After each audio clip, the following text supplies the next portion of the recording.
donc nañ ko waxtaanee ñoom leaders yi. ñun militants yi dinañ leen ci gën a kontaan te Sénégalais yi dinañ ci gën a kontaan. alors Sara Boubou avant même ñuy jàll ci réconciliation Wade Madické yi tey est-ce que vous êtes d'accord ci li Amadou wax ne que exclure nañ leen et que li ngeen di def comme kese la. du ma plaindre en disant c'est pas équilibré parce que son temps de parole a été très très long. ne vous inquiétez pas dinañu ci bàyyi. mais il faut quand même rétablir certaines choses. Amadou c'est un très bon politicien, très bon politique. Il a essayé de mettre Madické Niang et tous ceux qui sont partis dans le même panier Omar Sarr, c'est pas exact.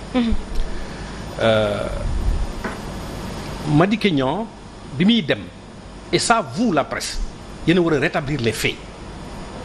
Madické est parti proposer sa candidature c'est-à-dire que amul benn kuréelu PDS bu ko samp ne ko yaay candidat yaay plan B amul benn ba muy dem bi mu koy def on avait fait un congrès d'accord il était présent pour choisir Karim Wade comme président ginnaaw loolu moom bokkoon na ci avocat yi doon défendre Karim Wade ci contexte boobu su génnee ne damay nekk candidat tey ñu bëgg a jël di ko méngale ak Omar Sarr mi nga xam ne dafa xeex xotti ay arrêté préfectoraux traversé dex bi ci guddi ñu jëli ko këram dóor ko marche bu ne ñu dugal ko Pagnawar Sarr ñu koy dóor muy xam ñu koy yóbbu principal di ko réanimer c'est-à-dire que franchement il faut être Amadou Sarr pour le faire bokkul ça n'a absolument rien à voir kii il est allé à l'encontre d'une décision de congrès c'est ça les faits ñoom Modou Diagne Fada ba ñuy dem boobu on était en pleine guerre xeex ak Macky Sall pour génne Karim fa mu nekkoon ñu ne nañu réformer ñu ne leen doo xaar sa kër papa muy taw bi sóob nga ne nañu dindi ñax yi fi nekk ñu xaddaat néeg yi su boobaa néegi day lóoru voilà ce qu'on leur avait dit man réunion fédération des cadres bi ko doon waxtaanee 16h ci ngoon ba 4h30 du matin ca laa nekkoon ak ñoom Ablaye Sow ñoom xafar ñu ngi may seetaan donc il faut pas mélanger les choses ça n'a absolument rien à voir ñun dañoo xeex ànd ak moom ñu def ko candidat mënuñu dinaa ñëw ñëwul ñu dem fekk ko dinaa ñëw ñëwul ñu demaat fekk ko dinaa ñëw ñëwul ñu ne ko léegi comme demee na noonu boycott luñu présidentielle suñu militant réer nañu jaxasoo nañu xamatuñu fi ñu jëm nañu organiser kuréel boo xam ne ñëppay ñëw ñu waxtaane suñu parti xool anam yi ñu koy tëggaatee mu ne du am 2018 ba léegi amul benn réunion instance bu am PDS alors donc il faut être quand même sérieux am na yoo xam ne. c'est bien alors tey est-ce que mënuñu jàpp ne mais bokkul. alors tey est-ce que mënuñu jàpp ne ni ñu ko defee ñeneen ñi. leneen li mooy quand il disait que boo signé moo ci gën a am solo non je suis désolé. il est maire j'ai été maire je suis encore membre d'un conseil départemental j'ai été conseiller régional donc je sais signature je suis chef d'entreprise. une signature c'est vrai boo ko xasee apposé mais. am na anam yoo xam ne bu ñu la ko kiiyee parfois dañu lay tënk ci loo xam ne mënoo ko bañ a signé tu le da nga koy signé.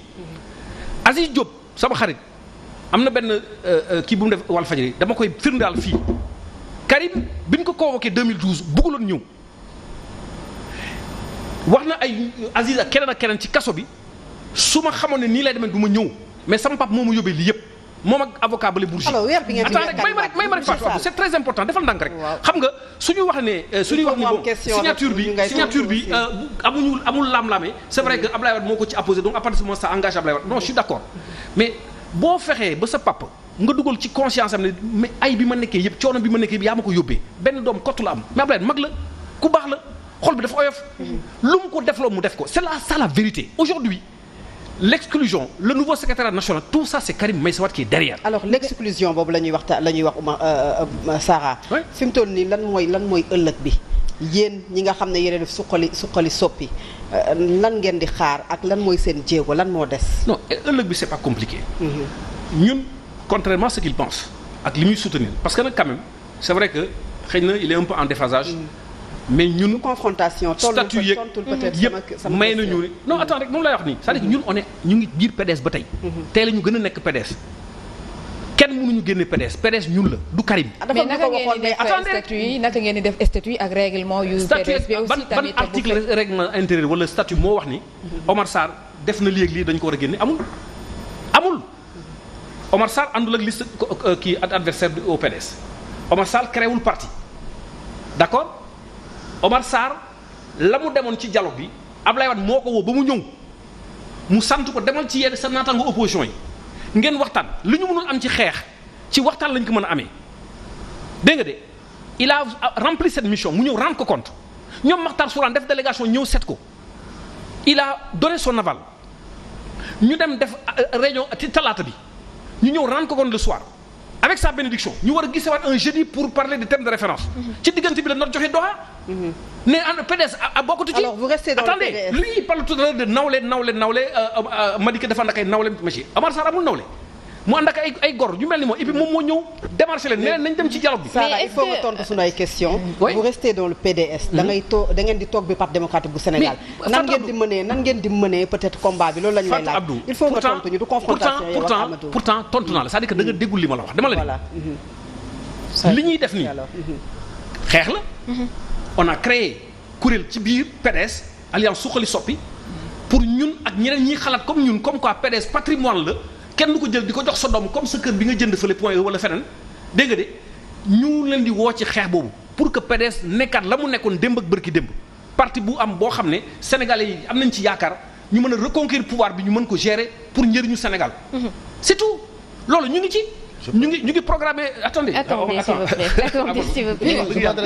non je sais c'est-à-dire que programme tournée nationale bi ñu doon nas. xëy na loolu njëkk moo génne note yu précipitation yi tout ça là mais duñ ci mën dara c'est-à-dire que note bi ñu génne bërki démb ñun pour ñun am benn njeexital si suñu taxawaay ci biir PDS. mais PDS bi ñu ko xamee ba tey ji nag maître Abdoulaye Wade moom moo nekk di doxal jusqu'à présent donc du ñu bàyyi ba tey ji ñu bëgg a wax ne moom du ko doxal donc loolu bu ngeen taxawee fii ngeen wax loolu également day. mais doxalu ko tey doxalu ko. léegi kan moo koy doxal da nga jàpp Karim mooy def li muy def c'est ça c'est ce que je suis en train d'expliquer. si je sais je comprends bien li nga bëgg a wax. mais dama la bëgg a wax également tamit yéen itam comme ni ma la ko waxee woon sànq ci question bi. am ngeen ci part de responsabilité. parce que yéen it da ngeen seetaan ba tey jii ngeen ñëw toog fii ba pare di wax Karim. non léegi ngeen jox te moom instant bi moom itam mënul def benn réplique. non c'est-à-dire que li nga ne seetaan nañu laa mënul comprendre parce que lan la ñu seetaan. peut-être parce que yéen dañu doon jaay Sénégalais Karim comme candidat mais ça fait 6 mois qu'on se bat. 6 mois mais depuis 2012 ba tey jii la aussi. parce que quand tu disais que ne problème non 2012. dara xewul lu nuroog lii.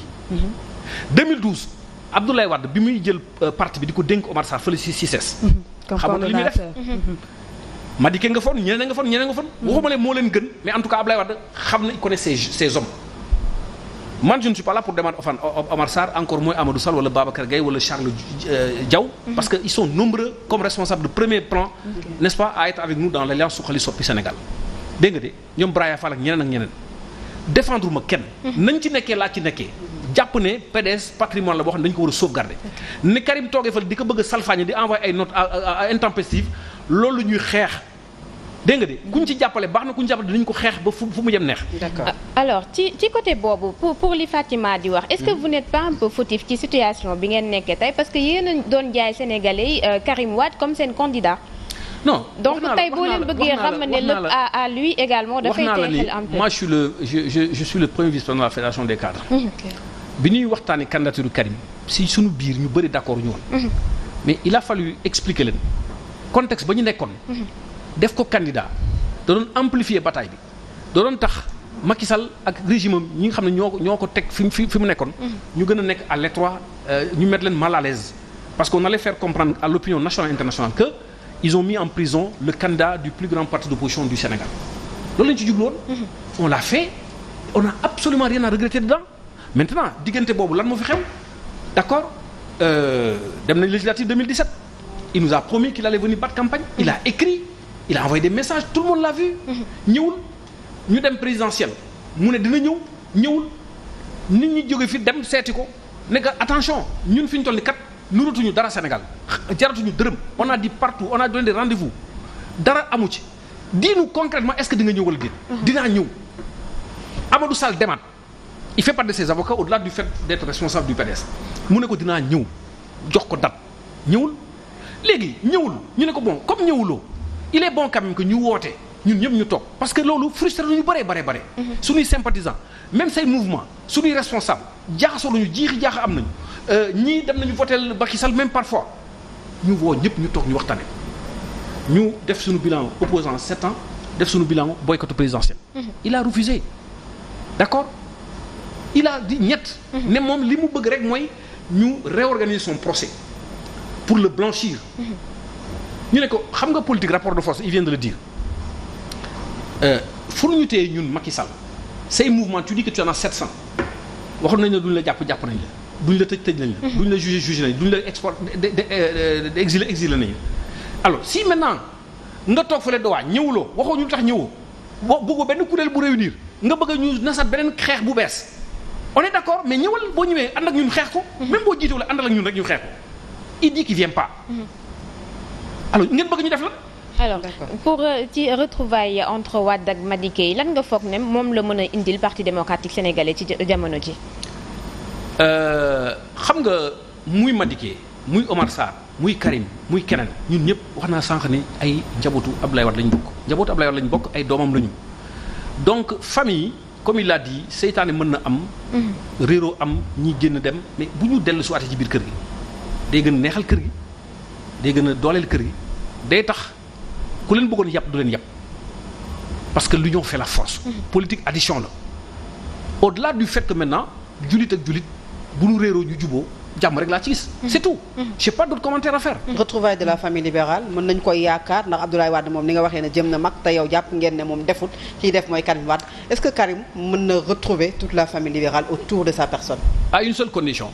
mu respecter nit ñi def leen nawle xam ne PDS dégg nga Abdoulaye Wade ni mu ko juree. noonu la ñu juree ñun ñëpp ci wàllu politique. PDS du patrimoine boo xam ne da koy hérité comme point E ak feneen ak feneen mun na jël ñun PDS ñun jàpp nañu ne ñun ak moom ñoo ci yem képp su bëggee jiite d'accord nu ñu jaay carte. ñu dem ci congrès. micro bi. bu ñu demee ci congrès si les militants venant des différentes fédérations estiment que moom moo war a jiite parti bi mu jiite ko ñu topp ci amul problème ñu liggéey. fi ñu toll nii. leadership partagé moo am et ça c'est valable même pour les autres formations xam nga tout à l'heure il a évoqué l'article 25 des statuts du PDS. xam nga àddina day dox tey nii même bu doon ne li ñuy nas sotti na ñu jël parti bi jébbal ko Karim def ko une genre d'évolution comme ils ont tenté le pouvoir semble-t-il ça n'a pas marché maintenant c'est le parti qu'on veut lui transférer comme ça sur un plateau d'argent.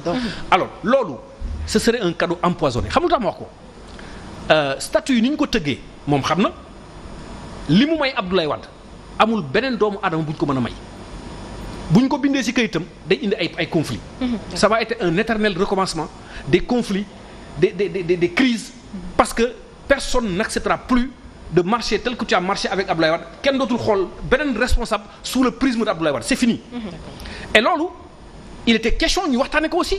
réviser les textes du parti xool tëgg ko tëggin boo xam ne man ak Adama mais ñu ànd nawle.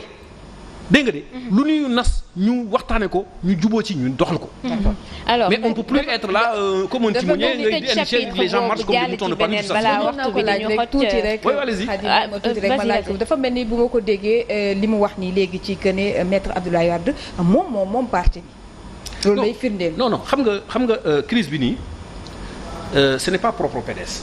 xam nga am na parti yu bëri yoo xam ne parti socialiste. AFP. crise yu xaw a nuroo bii nii amoon na fa déjà.